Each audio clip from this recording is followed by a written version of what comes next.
tellement pris par cette situation que je n'ai pas présenté Didier parce qu'il était déjà présent l'année dernière à la fête du train, mais je présente Didier, qui a été conseiller municipal de Paris, qui jusqu'à ces derniers temps, qui a été aussi secrétaire de la Fédération des cheminots, CGT, et actuellement qui est président de Convergence Nationale Rail, qui, Convergence regroupe à peu près 80-90 organisations comme la nôtre, des municipalités, et Didier aussi œuvre, si vous voulez, au plan national et international, sur tous les enjeux liés aux problèmes de transport. Donc il aura l'occasion de revenir aussi sur ses engagements autour de cette question. Donc, mesdames, messieurs, je vais lire une introduction pour passer au débat. Donc, passé les effets d'annonce du gouvernement et de la SNCF concernant la relance du fret au plan national, la réalité s'avère être tout autre, compte tenu de l'ampleur des dégâts opérés par des politiques libérales conduites depuis plus de 25 ans en France et en Europe. Au mieux, les mesures annoncées permettraient de remettre quelques 80 à 90 000 camions sur les trains. Pour rappel, depuis le Grenelle de l'environnement, en 2007, censé opérer un virage en matière de transport propre, cela s'est traduit par une augmentation de 4,5 millions de camions supplémentaires qui, depuis, parcourent notre réseau routier. La libéralisation qui s'est engagée sur la férule de l'Europe, avec le premier paquet ferroviaire en 1991, a initié la séparation entre l'infrastructure et les activités de transport. C'était la porte ouverte à la casse de l'outil ferroviaire.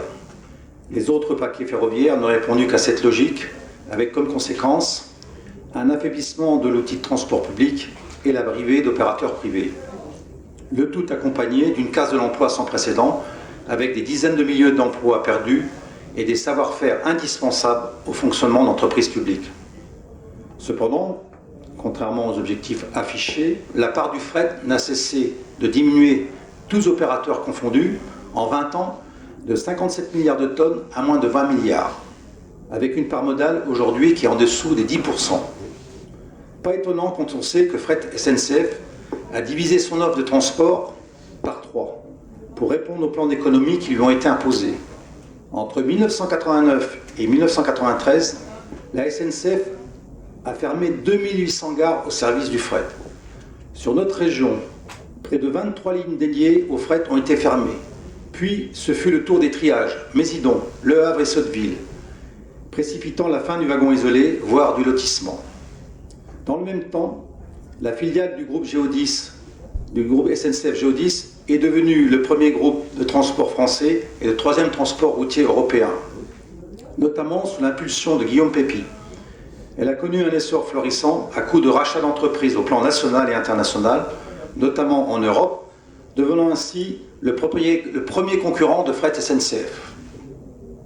Tout cela en n'hésitant pas à utiliser des chauffeurs routiers des pays de l'Est, payés quelques centaines d'euros, pour à la fois concurrencer les autres entreprises de transport routier et définitivement achever de dépecer le fret ferroviaire. Cette stratégie a été décidée en haut lieu. Il suffit de voir avec quelle hargne les réformes ont été engagées pour remettre en cause le statut des cheminots et l'entité de l'entreprise publique SNCF. Entreprise aujourd'hui éclatée en 5 sociétés anonymes qui ont de nombreuses difficultés à communiquer entre elles. Et pour preuve, quand on parle de concurrence libre et non faussée, c'est avant tout un paravent pour casser les services publics. Et à y regarder de plus près, les concurrents du rail sont financés soit par l'État par des aides directes, soit au moyen d'une fiscalité avantageuse, par la réduction de cotisations sociales pratiquement réduite à néant pour le routier, la suppression de la TVA et le remboursement partiel de la TICPE, 18 € par hectolitre de gasoil. Des dizaines de milliards de cadeaux aux entreprises de transport privé qui impactent le budget de l'État et qui sont supportés par les contribuables, tout comme le financement des infrastructures routières et aéroportuaires, sans que le coût réel ne soit supporté par leurs utilisateurs. Souvenons-nous de l'épisode des bonnets rouges. Actuellement, des dizaines, des centaines de milliers de camions étrangers sillonnent ou transitent par notre pays sans s'acquitter de la moindre contribution et participation. Dans le même temps, j'aime bien la formule dans le même temps, vous comprenez pourquoi, le bilan environnemental n'a fait que s'alourdir et les conséquences se font sentir en termes de dégradation de la santé publique, où l'on recense plus de 50 000 morts annuelles en lien avec la pollution. L'augmentation de la température a des conséquences immédiates sur le climat, qui se mesurent en sécheresse et autres calamités qui menacent les équilibres politiques, les ressources en eau et la sécurité alimentaire. Après l'épisode Covid, où le fret SNCF a démontré son efficacité et que, depuis, s'est opéré un léger virage, les sommes débloquées, près de 4,5 milliards sur 3 ans, ont été avant tout pour remettre en état le réseau. Le gouvernement n'en continue pas moins sa logique de désintégration du fret SNCF en s'appuyant sur le rapport Philizot pour faire supporter un certain nombre d'investissements par les régions et en offrant des potentialités de trafic aux entreprises privées qui, là, pourraient bénéficier de concessions pendant 25 ans. Comme pour l'eau, les services de voyageurs régionaux ou les trains équilibre du territoire, voire dans certains cas le fret, les usagers n'auront pas le choix de leur opérateur, mais celui qui a été imposé par leur président de région. D'autres choix sont possibles. Il impose de reconstruire un autre outil ferroviaire basé sur les valeurs de service public en lien avec le développement des territoires et avec la volonté de satisfaire tous les usagers, voyageurs et fret, en y introduisant la volonté de répondre aux besoins croissants de transport en lien avec la nécessité de développer un des modes les moins polluants. Il paraît essentiel d'avoir un projet collectif où les citoyens, les usagers et les cheminots s'y retrouvent pour le remettre en œuvre avec comme objectif de faire que les enjeux environnementaux soient compatibles avec le progrès social.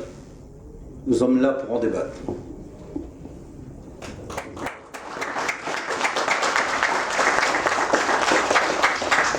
Donc, on va pouvoir procéder, si vous voulez, par un échange entre les présents sur la question essentielle, si vous voulez, comme on l'avait déposé dans le document, le fret, si vous voulez, un enjeu pour l'environnement et un enjeu pour le développement des territoires.